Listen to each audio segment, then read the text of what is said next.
ఇక ఉమ్మడి ఖమ్మం జిల్లాలో రెండో రోజు ఆర్టీసీ సమ్మె కొనసాగుతుంది. బస్సులు డిపోలకే పరిమితమయ్యాయి. కొన్ని ప్రైవేటు బస్సులు మాత్రం నడుస్తున్నాయి. అన్ని రూట్లలో బస్సు సర్వీసులు తిరగడం లేదు.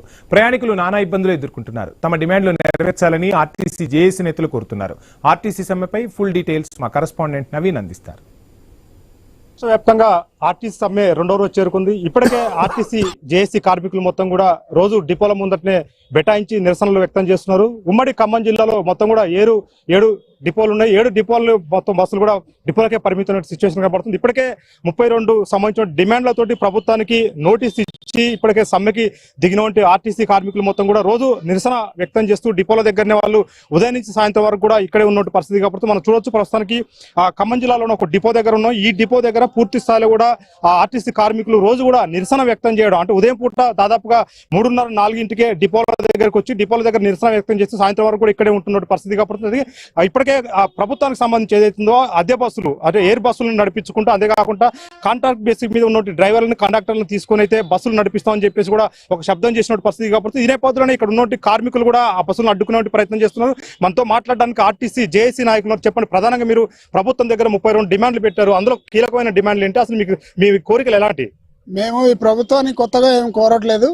కాంగ్రెస్ గవర్నమెంట్ వచ్చేటప్పుడు వాళ్ళ కాంగ్రెస్ మేనిఫెస్టోలో పెట్టిన అంశాలే మేము అమలు చేయమని అడుగుతున్నాం. అవి పెద్ద సమస్యలు ఏం కావు, వాళ్ళు తీర్చుతామని చెప్పినవే. వాటి కోసం మేము ఎన్ని రోజులైనా పోరాటం చేయడానికి సిద్ధంగా ఉన్నాం. మా వెనక ఎవరో ఉండి ఈ సమ్మెను ప్రోత్సహిస్తూ ఉన్నారని ప్రభుత్వం నుంచి చెప్తా ఉన్నారు. అది కరెక్ట్ కాదు. మా వెనక ఉన్నది ఓన్లీ కార్మికులే. మా సమస్యలే కార్మిక సమస్యలను తీసుకొని మేము ఈ పోరాటం చేస్తున్నాం. మా సమస్యలు తీరే వరకు అది ఎన్ని రోజులైనా పోరాటం చేయడానికి మేము సిద్ధంగా ఉన్నాం. అంటే మీరు 42 రోజుల కిందటే ఆర్టీసీ ప్రభుత్వానికి నోటీసులు ఇచ్చారు, మీ సమ్మెకి వెళ్తాం, మా 32 డిమాండ్లను పరిష్కరించమని చెప్తున్నారు. దాంట్లో ఏదైనా ఈ 42 రోజుల్లో ఈ పరిష్కరిస్తామని ప్రభుత్వం మీ దగ్గరకు వచ్చిందా? ఏమీ చెప్పలేదు ఇంతవరకు. కాకపోతే మంత్రి గారు ఏదో 29 డిమాండ్లు మేము పరిష్కరిస్తాము, వాటికి సానుకూలంగా ఉన్నామని చెప్తా ఉన్నారు. కానీ మిగతా 3 డిమాండ్లే ముఖ్యమైన డిమాండ్లు. ఆ 29 డిమాండ్లు అనేవి మాకు యూనియన్లో రిస్టోర్ చేస్తే యాజమాన్యంతో మాట్లాడుకొని పరిష్కరించుకునే సమస్యలు అవి. మాకు ముఖ్యంగా కాంగ్రెస్ ప్రభుత్వం చెప్పినట్టుగా మాకు ప్రభుత్వంలో విలీనం చేయాలి, 2021 పే స్కేల్ చేయాలి, యూనియన్ రిస్టోర్ చేయాల్సిన అవసరం ఉంది. ప్రధానంగా అంటే మీరు ఒక 3 డిమాండ్లు కావాలంటున్నారు సార్. ఆ డిమాండ్లు ఏంటి ప్రధానంగా? అంటే ప్రభుత్వం ఏదైతే కాంగ్రెస్ ప్రభుత్వం ఎన్నికల మేనిఫెస్టోలో ఇది చెప్పిందని మీకు? ఎస్ అండి, చెప్పారు. మేము అడిగేది కూడా అసలు ఆర్టీసీ ఏమైతే కోరుతుందనేది కాదు, మీరు ఏదైతే డిమాండ్లు పెట్టారో ఆ డిమాండ్లను పరిష్కరించమంటున్నాం. 32 డిమాండ్లను ఆర్టీసీ జేఏసీకి ఇచ్చాము, కానీ మీరు 29 పరిష్కరించారని చెప్తున్నారు. 29 పరిష్కరించిన ఎక్కడ పరిష్కరించారు, ఏ జేఏసీతో మీరు పరిష్కరించారో కూడా మంత్రి గారు చెప్పాల్సిన అవసరం ఉంది. ఎందుకంటున్నామంటే ఇప్పటివరకు జరిగిన జేఏసీలో ఒకటి లేబర్ కమిషనర్ గారు పిలిచారు. లేబర్ కమిషనర్ గారు పిలిచి మీ సమస్యలు మేము పరిష్కరించాలంటే అది క్లోజ్ చేసుకొని మళ్ళీ బయటకు వచ్చాము. ఆ తర్వాత ఐఏఎస్ కమిటీ గారు పిలిచారు. ఐఏఎస్ కమిటీ మీ సమస్యలని ఒక్క మాట కూడా మాట్లాడకుండా వెళ్ళిపోయారు. అనివార్యంగా జేఏసీని సమ్మెలోకి దించిన ఘనత ప్రభుత్వానికి ఉంది తప్ప ఆ జేఏసీగా మేము ఎప్పుడు ప్రజలను ఇబ్బంది పెట్టాలని కానీ ప్రయాణికులను ఇబ్బంది పెట్టాలన్న ఆలోచన మాకు లేదు. మేము ఒకే ఒక విషయం చెప్తున్నామండి, ఈ సందర్భంగా మీరు ఇచ్చిన హామీలు ఏవైతే ఉన్నాయో అది నెరవేర్చండి. అదేవిధంగా ఇంకో చిన్న విన్నపం ఏంటంటే, మహిళా పథకం స్టార్ట్ అయినప్పుడు నెలకు 45,000 మంది ప్రయాణం చేశారు. అదే ఇప్పుడు యావరేజ్ చూసుకుంటే 65,000 మంది ప్రయాణం చేస్తున్నారు. మీరు ఇచ్చిన ఏదైతే 300 కోట్లు ఇస్తామన్నారో అప్పుడు ఆ 45,000 మందికి 300 కోట్లే ఇస్తున్నారు, ఇప్పుడు అదే 300 కోట్లు ఇస్తామంటున్నారు. మరి పెరిగిన పని భారం ఎవరు భరించాలి, మిగతా డబ్బులు ఎవరు ఇవ్వాలి? అదేవిధంగా ఇంకోటి కోరుతున్నాము, ఆర్టీసీకి మొన్ననే మార్చి 29వ తారీఖున 10,000 కోట్ల రూపాయలు ఛార్జీ ఆదాయం అని చెప్తున్నారు. అసలు ఈ 10,000 కోట్లు ఎక్కడున్నాయి? ఆర్టీసీలో 10,000 కోట్లు ఉంటే మరి ఆర్టీసీ ఎండీ గారు ఎందుకు మాకు పే స్కేల్ ఇవ్వలేకపోతున్నారు, ఎందుకు డిఏలు ఇవ్వలేకపోతున్నారు, కార్మిక సమస్యలను ఎందుకు పరిష్కరించలేకపోతున్నారు? ఇంకోటి ఆర్థికపరమైన అంశాల్లో మేము చాలా ఆలోచిస్తున్నామని అంటున్నారు. మరి యూనియన్లు పునరుద్ధరించడానికి ఆర్థికపరమైన అంశం కాదు ఇది. ఎవరు ప్రలోభాలను ఎవరు ఒత్తిడి మేరకు యూనియన్లు ఇవ్వట్లేదు అన్నది మాకు అర్థం కావట్లేదు. దయచేసి వీటిలన్నిటిలో కూడా మంత్రి గారు అబద్ధాలు చెప్పకుండా ప్రజలకు నిజాలు చెప్పాలని కోరుతున్నాం. మా వెనక ఎవరో కుట్ర శక్తులు ఉన్నాయని అంటున్నారు. శక్తులు మా వెనకున్న ప్రజలు, ప్రయాణికులు మేము సేవ చేస్తున్నాం కాబట్టి మమ్మల్ని ఆదరిస్తున్నారు. ప్రయాణికులు తప్ప మా వెనక ఎవరు కుట్రలు చేసేవాళ్ళు ఏ రాజకీయ పార్టీలు లేవు.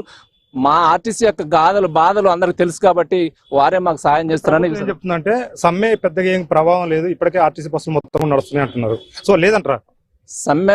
సమ్మె విజయవంతమని మేము అనుకుంటున్నాం. ఎందుకు అనుకుంటున్నాం అంటే ఏ ఒక్క ఆర్టీసీ కార్మికుడు కూడా ఇంతవరకు సంతకం పెట్టలేదు. మీరు ఫోన్ చేసి బెదిరించినా కానీ ఈవెన్ ఈ కొత్తగూడెం డిపోలో కూడా పివి ప్రసాద్ గారు ఈ నెల రిటైర్మెంట్ ఉంది. ఆ కార్మికుడు ఆ సోదరుడు కూడా ఈ రోజు వరకు రిపోర్ట్ చేయలేదు.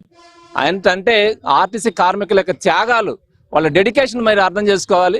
ఎవరు కూడా ఇంతవరకు సంతకం పెట్టలేదంటే ఆర్టీసీ సమ్మె విజయవంతమైందని మేము కోరుకుంటున్నాం. అంటే ఉమ్మడి ఖమ్మం జిల్లాకు ప్రాధాన్యత ఉంది. ఎందుకంటే ప్రభుత్వాల నుండి కీలక మంత్రులు ముగ్గురు కూడా ఇక్కడ ఉన్నారు. డిప్యూటీ సీఎం, రెవెన్యూ శాఖ మంత్రి, వ్యవసాయ శాఖ మంత్రి. వాళ్ళ దృష్టిలో గతంలో మీరు పెట్టారా? ఇప్పుడు ఏమంటారు వాళ్ళ స్పందన? ఈ రోజు ఏదైతే ఆర్టీసీ తెలంగాణ మొత్తం 40,000 మంది కార్మికులు సమ్మెలో ఉన్నారు. ముందుగా సమ్మెలో పాల్గొన్నటువంటి కార్మికులందరికీ నేను కృతజ్ఞతతో ధన్యవాదాలు తెలియజేస్తా ఉన్నాను. సమస్య ఇంత తీవ్రతగా ఉంటేనే ఇన్ని వేల మంది ఒక్కడగా డ్యూటీ బాగుండటం జరిగింది.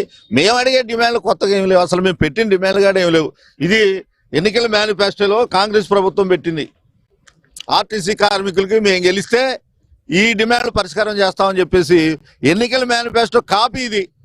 వాళ్ళు పెట్టినట్టు వీటినే అమలు చేయండి అయ్యా బాబు అని మేము అడుగుతా ఉన్నాం. పోయిన సంవత్సరం మే నెలలో ఏ డిమాండ్ల మీద మేము సమ్మె నోటీసు సమ్మె పోతే అప్పుడు మన కోననేని సాంబశివరావు గారిని, ఎమ్మెల్యే గారిని పిలిచి మా కోదండరాం గారిని, మంత్రి వాళ్ళు కూర్చొని మాట్లాడి ఈ సమస్యలు మేము పరిష్కారం చేస్తాం, 15 రోజులు టైం ఇవ్వండి, మేము సీఎం గారి దగ్గర తీసుకుపోయి పరిష్కారం చేస్తాం అంటే ఆ రోజు పెద్దోళ్ళు చెబితే మేము సమ్మె విరమించినాం నమ్ముకొని. మళ్ళీ సంవత్సరం అయినా అతి లేదు గతి లేనటువంటి పరిస్థితిలో మళ్ళీ మేము సమ్మెలో పోవాల్సి వచ్చిన పరిస్థితి వచ్చింది. దీనికి కారణం ఎవరంటే ఈ రవాణా మంత్రి ఏదైతే రవాణాని నడిపేయలేనటువంటి మేమనుకుంటాం ఆయన ఒక చేతగాని మంత్రి. ఎందుకంటే ఆయన చెప్పేది అబద్ధాలు. అసెంబ్లీలో మొత్తం అన్ని పార్టీల సభ్యులు ప్రశ్నించారు, అనుబంధ ప్రశ్న ఆర్టీసీని ఏం చేయదలుచున్నారు ఏంటి అని అడిగితే ఆయన ఏం చెప్తారు, ఆర్టీసీ సమస్యలు కోర్టులో ఉన్నాయి, హైకోర్టులో ఉన్నాయని చెప్తారు. ఇంకేమంటాడు, మీరు కమిటీ చేసిన ప్రభుత్వ విలీనానికి ఆ కమిటీ చర్చిస్తుందని చెప్తారు. ఆ కమిటీ ఎప్పుడో కేసీఆర్ వేసిన కమిటీ అది. అదేవిధంగా అన్ని అబద్ధాలు చెప్పుకుంటా దీన్ని ఏదో చేయాలని చెప్పి మమ్మల్ని ఇబ్బంది పెట్టాలని సూచించిన మంత్రి గారు. ఇంకొక విషయం ఏంటంటే మహాలక్ష్మి వచ్చిన తర్వాత లాభం వచ్చింది ఆర్టీసీకి అని చెబుతున్నారు. మరి లాభం వచ్చిన డబ్బులు వెయ్యి, ఆ డబ్బులు మాకు ఎంతో కొంత ఇవ్వాలి కదా. 2017కు సంబంధించిన పే స్కేల్ పిఆర్సీ ఒక్కొక్క కార్మికుడికి ఏరియర్స్ 5 నుంచి 6 లక్షలు రావాలా, 12 డిఎల్కి ఏరియర్స్ రావాలా, ఒక్కొక్క మనిషికి ₹1,00,000 రావాలా, 2021 వేతన సవరణ జరగాల, 2024 వేతన సవరణ జరగాల, ఇంకొక వేతన సంవత్సరం అయిపోయింది. మళ్ళీ ఏదో మంత్రులు ఏదో ఐఏఎస్ఎల్ కమిటీ అని వేసి నిన్న చర్చల పేరు మీద కాలయాపన చేసి మీరు 4 వారాలు వాయిదా చేసుకోండి మేము చేస్తామంటే ఇది ప్రజాప్రభుత్వం, ప్రజల్ని ఇబ్బంది పెట్టడానికి వచ్చిన ప్రభుత్వం అర్థం కాని పరిస్థితుల్లోనే గత్యంతరం లేకనే అడిగి సమ్మెలో పోతున్నాం. ప్రస్తుతానికి సమ్మె చేస్తున్నారు కదా, ముందు మీ కార్యాచరణ ఏ విధంగా ఉండబోతుంది? మా కార్యాచరణ మేము ప్రస్తుతానికి శాంతియుతంగానే కార్యక్రమాలు నిర్వహిస్తా ఉన్నాం. మేము బస్సులు అడ్డుకోవటం కానీ వేరే చేయటం కానీ ఏం లేదు. మా ముందున్న కర్తవ్యం ఒకటే, ఇప్పుడున్నటువంటి ప్రజా సంఘాలని, ట్రేడ్ యూనియన్ని, పార్టీలను అందరినీ కాకుండా మేము కలిసి సమ్మెకు మద్దతు కోరుతూ భవిష్యత్తులో మా ఆందోళన కార్యక్రమం ఏ విధంగా ఉండాలా, దీన్ని ఎట్లా ఉధృతం చేయాలని మా రాష్ట్ర జేఏసీ నిర్ణయిస్తుంది. ఆ మేరకు మేము ఖచ్చితంగా సమ్మెను సక్సెస్ చేద్దామని మీ ద్వారా తెలియజేస్తా ఉన్నాం. సో ఇక్కడ పరిస్థితి అంటే రాష్ట్ర వ్యాప్తంగా కూడా 2వ రోజు సమ్మె కొనసాగుతున్న పరిస్థితి కాబట్టి ఉమ్మడి ఖమ్మం జిల్లాలో మనం చూసుకుంటే ఖమ్మం, అదేవిధంగా మధిర, సత్తుపల్లి, అదే కొత్తగూడెం, అదే భద్రాచలం, మనుగూరు, ఇల్లందు ఈ 7 డిపోల్లో కూడా పూర్తి స్థాయిలో కూడా బస్సులు నిలిచిపోయిన పరిస్థితి కాబట్టి ఈ సమ్మెను ఇంకా ఉధృత చేస్తామని చెప్పేసి కూడా కార్మిక జేఏసీ నేతలు చెప్తున్నారు. ఎందుకంటే కాంగ్రెస్ ప్రభుత్వం వచ్చి 2.5 ఏళ్ళు గడుస్తుంది. ఎన్నికల ముందు మేనిఫెస్టోలో వాళ్ళు ఇచ్చిన ఏదైతే ఉందో అవే మేము తీర్చమంటున్నాం, ఆ కొత్త కోరికలు కూడా ఏం లేవు కానీ అవి కూడా కాలయాపన చేసుకుంటూ వస్తున్నారు. దాదాపుగా 2.5 సంవత్సరాలు కూడా గడిచింది కాబట్టి ఖచ్చితంగా మీ సమ్మెలకు దిగాల్సి వచ్చిందని చెప్పేసి కూడా ఇక్కడ కార్మిక నేతలు అయితే చెప్పిన పరిస్థితి కనపడుతుంది. ఇక్కడ పరిస్థితి